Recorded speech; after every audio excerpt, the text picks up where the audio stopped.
Now, we begin tonight in commodities, specifically oil, black gold, whatever you want to call it. Brent crude price sank earlier on in trade today to $42.94 a barrel.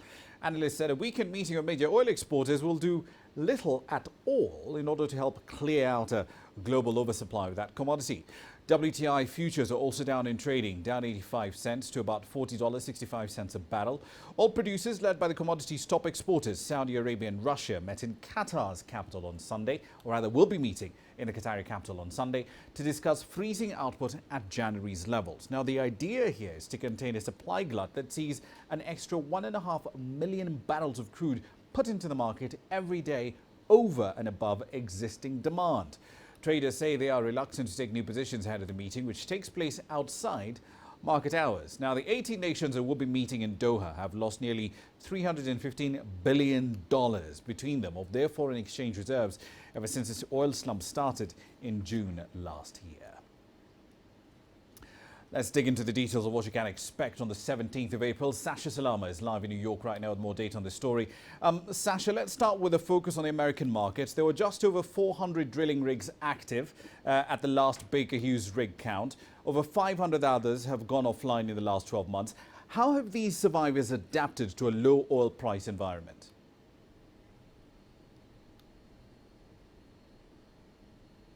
Well, in fact, there haven't been this few rigs in operation since November 2009. That's nearly 6.5 years ago. And it's certainly not a good sign for the drilling community, but it's not necessarily a bad sign for the production community.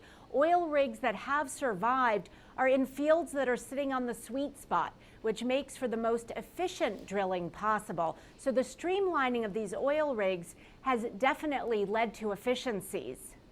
Indeed. Annual oil supply growth also did fall to about 0.2 million barrels per day in March, compared to 1.7 million barrels of crude a day just a month before. Is that decline attributable to American shale producers, or is there something else at play here?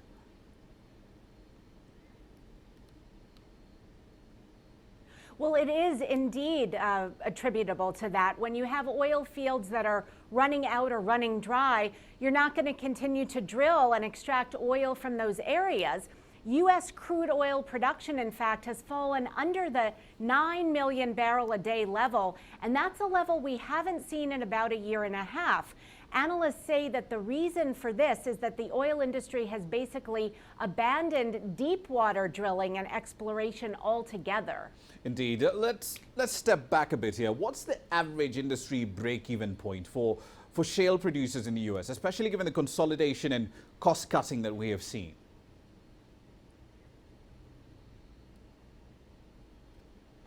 It's a great question, and the truth is it's different for different areas of the U.S. The experts that we've spoken to put the figure between $40 and $60 a barrel as the break-even point. So there is quite a wide range there. Indeed. Given the decline in demand that we've seen now, especially given the latest IEA forecasts in China, in the US, in Europe, is that a solid enough reason for OPEC to actually just cut output outright instead of, as some have said, freezing output at January levels?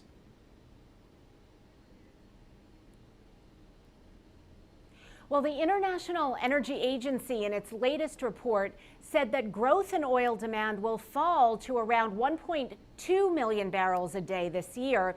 That would be down from 1.8 million in 2015. And analysts say in order to kick in the laws of supply and demand, you would need to take 1.5 million barrels off the market.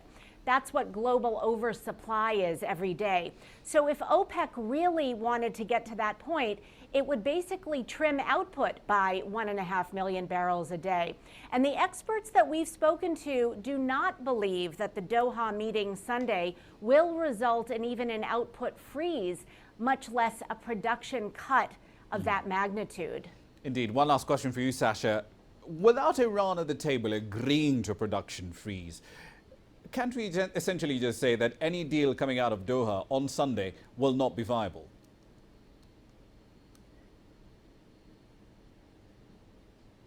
Well, one big sticking point has been around Iran, which has been steadfast in its refusal to participate in any agreement. Analysts that we spoke to at Goldman Sachs believe that the biggest hurdle to reaching any kind of meaningful agreement will be the conflicting stances, in fact, from Iran and Saudi Arabia. Iran has repeatedly said it would continue to grow production and regain its market share.